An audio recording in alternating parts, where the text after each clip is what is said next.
యెహోవా ఆ తలుపులు దాటిపోవును, మిమ్మల్ని హతము చేయుటకు మీ ఇళ్లలోనికి సంహారకుని చోరనీయడు. అంటే ఇక్కడ ఏమన్నా ఇశ్రాయేలు ఆనాడు ఏం చేసిందంటే, యేసు ప్రభు మరి ఐగుప్తులో నుంచి విడిపించబడి రావాలని ప్రయత్నం చేస్తా ఉంటే ఐగుప్తు రాజు ఫరో ఏం చేస్తా ఉన్నాడు, చాలాసార్లు ఆటంకపరిచాడు, ఎన్నో ఆశ్చర్యకారులు 10 అద్భుతాలు చేశాడు. అయినా కానీ వీళ్ళు విడిచిపెట్టలేదు. ఇలా విడిచిపెట్టకపోతే దేవుడు లాస్ట్ ఒక అద్భుతం ఏం చేశాడంటే, ప్రతి ఇంట్లో ఒక సంహారకుని పంపించి పెద్ద కుమారుని చంపేస్తాడు, జ్యేష్ఠ కుమారుడు. అప్పుడు ఐగుప్తు దేశమంతా పెద్ద గోల, పొద్దులు వేసేసరికి భయంకరమైన ఏడుపు. ఒకళ్ళు చచ్చిపోతేనే ఈ బజార్లో మనం బతకలేము, ఇంటికి ఒకరు చనిపోయారు ఐగుప్తు. ఇప్పుడు ఎట్లా ఉంటుంది దేశం? భయపడిపోయింది, రోదన గోల. అయితే దేవుడు ఒక మాట అన్నాడు ఇశ్రాయేలుతో, అయ్యా మీరందరూ పస్కా బలిని వధించిన తర్వాత ఏం చేయాలంటే, మీ ద్వార బంధకమునకు ఏమన్నాడు అక్కడ చదవండి, 23వ వచనం, 22వ వచనం చదవండి. 22వ మరియు హిస్సోపు కుంచి తీసుకొని పళ్ళెములోనున్న రక్తములో దాన్ని ముంచి ద్వార బంధకపు పై కపికిని 2 నిలువు కొమ్ములకును పళ్ళెములోని రక్తమును తాకింపై రక్షణ గృహము. అంటే ఈ రక్షణ ఎలా వస్తుందంటే, రక్షణ అనేది రక్తము ద్వారా శుద్ధీకరించబడాలి.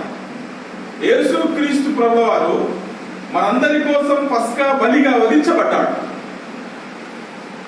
మానవుని రక్షించడానికి, మానవుని విమోచించడానికి, లేకపోతే ఐగుప్తులో ఉన్న పాపము నుంచి వారిని విడిపించడానికి దేవుడు ఏం చేశాడంటే, గొర్రెపిల్ల రక్తాన్ని చిందించబడాలి. గొర్రెపిల్ల రక్తం చిందించబడిన తర్వాత ఆ రక్తపు గుర్తు వారి హృదయపు ద్వారాలకు ఉండాలి. మన హృదయము పవిత్రపరచబడాలంటే, మన ఆలోచనలు పవిత్రపరచబడాలంటే ఏం చేయాలా? రక్తపు గుర్తుండాలి. ఏ ఇంటికైతే, ఏ ద్వారబంధనానికైతే రక్తపు గుర్తుంటుందో సంహారకుడు రాత్రి వచ్చి ఆ గృహాన్ని తప్పించేస్తారు. ఆ గృహములు ఎవరు చనిపోరు. చూసా, ఈ సంహారకుడు వచ్చిన తర్వాత ఏ గృహాన్ని చూస్తాం రాత్రి కూడా, ఆ గృహంలో రక్తపు గుర్తుంటే ఉంది, ఆ ఇల్లు దాటి పక్క వెళ్ళిపోతారు. అంటే అర్థమైందంటే వారికి రక్షణ ఉంది. ఆ గృహానికి ఏముంది? రక్షణ ఎలా వచ్చింది? రక్తపు ద్వారా వచ్చింది. యేసుక్రీస్తు రక్తము చెందించడం ద్వారా కల్వరిశిలలో మానవ పాప పరిహారార్థమై ఆకాశంలో భూమికి మధ్యలో మన ప్రభు ఏం చేశాడు? వేలాడు తీయబడ్డాడు. మన ప్రభు ఏం చేశాడు? అవమానపరచబడ్డాడు. మన ప్రభు ఏం చేశాడు? హేళన చేయబడ్డాడు. ఎందుకని? నన్ను రక్షించడానికి. ప్రపంచాన్ని అంతా కూడా ఎలా తయారు చేశాడు? ఆయన నోటి మాట చేత ఆకాశం, భూమి, సముద్రాన్ని, జలాలను ఉచితంగా తయారు చేశాడు. కానీ మానవుని రక్షించడానికి తన అమూల్యమైన రక్తాన్ని ఇచ్చింది. పేతురు రాసిన పత్రిక అన్నమాట, తన అమూల్యమైన రక్తము చేత అన్నాడు. అంటే మానవుని కొనటానికి, మానవుని విమోచించడానికి విలువ చెల్లించాడు. అది గుర్తుపెట్టుకోవాలి.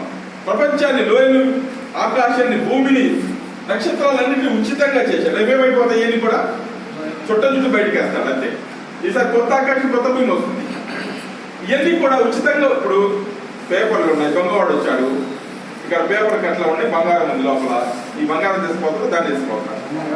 విలువైనవి అంటే బయట పేదల పత్రిక అంటే అన్ని కూడా విలువలేని. ఆకాశం విలువలేనిదే, భూమి విలువలేనిదే, దీంట్లో ఉన్న సమస్తము విలువలేనే. కానీ భూమి మీద ఉన్న మానవుడు విలువైన వాడు.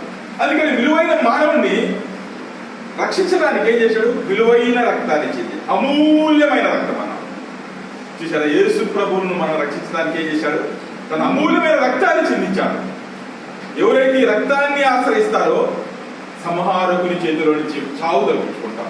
ఇది చావు కాదు కానీ, భౌతిక సంబంధమైన చావు కాదు కానీ, 2వ మరణం అన్నాడు. ప్రకటన గ్రంథంలో మాట ఉంది, ఇది అగ్నిగుండం 2వ మరణం. అంటే అందరికి భౌతికమైన మరణం వస్తుంది, ఇది అందరూ చచ్చిపోవాల్సిందే. కానీ 2వ మరణం ఉంది, అది తప్పించుకోవాలంటే ఆ 2వ మరణం అగ్నిగుండం అన్నాడు. అది తప్పించుకోవాలంటే ఏం చేయాలా?